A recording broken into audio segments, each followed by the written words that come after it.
আসসালামু আলাইকুম। আপনাদের সাথে আছি আমি শামীম মিয়া। আজকের আমি আপনাদেরকে যে বাড়িটি দেখাবো, এই বাড়িটির নাম শুনলে আপনারা কিন্তু আশ্চর্য হবেন।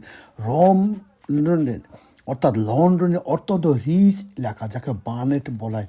বার্নেট এলাকা আপনাদেরকে যখন এই যে বাড়িটি দেখাচ্ছি, এই বাড়িটি হলো শেখ রেহানার বাড়ি, যে বাংলাদেশের সালমান এফ রহমানের ছেলের নামে এই বাড়িটি।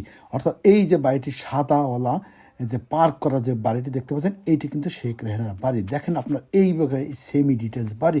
এই বাড়ির প্রত্যেকটি জায়গায় কিন্তু ক্যামেরা বসানো আছে, এবং ভিতরে কিন্তু এই যে জানালা দেখতে পাচ্ছেন, জানালার ভিতরে কিন্তু ভিতরে আবার এমনভাবে গ্রিল করা আছে যাতে বহিঃশত্রু আক্রমণ থেকে তারা সহজে রক্ষা পায়। অন্যান্য বাসায় লন্ডনে কিন্তু এই সিস্টেম থাকে না, তার এই বাড়িতে যে সিস্টেম রাখা হয়েছে। আপনাদেরকে সবাইকে স্বাগতম আমার সঙ্গে থাকার জন্য। এই ভিডিওতে আপনাদেরকে এই যে আপনারা দেখতেছি গ্রিন সামস গার্ডেন NW অর্থাৎ বার্নেট এলাকা, এই রোডে তার বাড়িটি অবস্থিত। আপনাকে এই বাড়িটিতে স্বাগতম দেখাবার জন্য।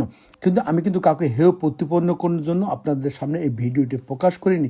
এই ভিডিওটি নিতে আমার কিন্তু অনেক বেগ পেতে হয়েছে, কারণ একটু নিরাপত্তা বিঘ্ন ঘটতে পারে বা আমার একটা বিপদ হইতে পারে ফিউচারে। কারণ তারা মাফিয়া না হলেও কিন্তু মাফিয়া স্বর্গরাজ্যে কিন্তু তাদের প্রত্যেকটি বিচরণ। এই বিচরণের ভিতরে জীবনের ঝুঁকি নিয়েও কিন্তু এই ভিডিওটি করতে হয়েছে, কিন্তু বিপদের ভিতরে বিপদের আশঙ্কা থাকে। এই যে আপনারা সাদা গাড়ি পার্ক করা যে বাড়িটি দেখতে পাচ্ছেন, এটা কিন্তু তাদের বাড়ি। এই দেখেন, বাড়িটি দেখলে আপনি আশ্চর্য হবেন। এই বাড়ির ভিতরে কিন্তু কয়েক মিলিয়ন বাড়ি। এটি শেখ রেহানার বাড়ি, এখানে তাকে থাকতে দেওয়া আছে। এই বাড়ির মূল মালিক কিন্তু সালমান এফ রহমান ও তার গং পরিবার। আশা করি ভিডিওটি ভালো লেগেছে আপনাদের।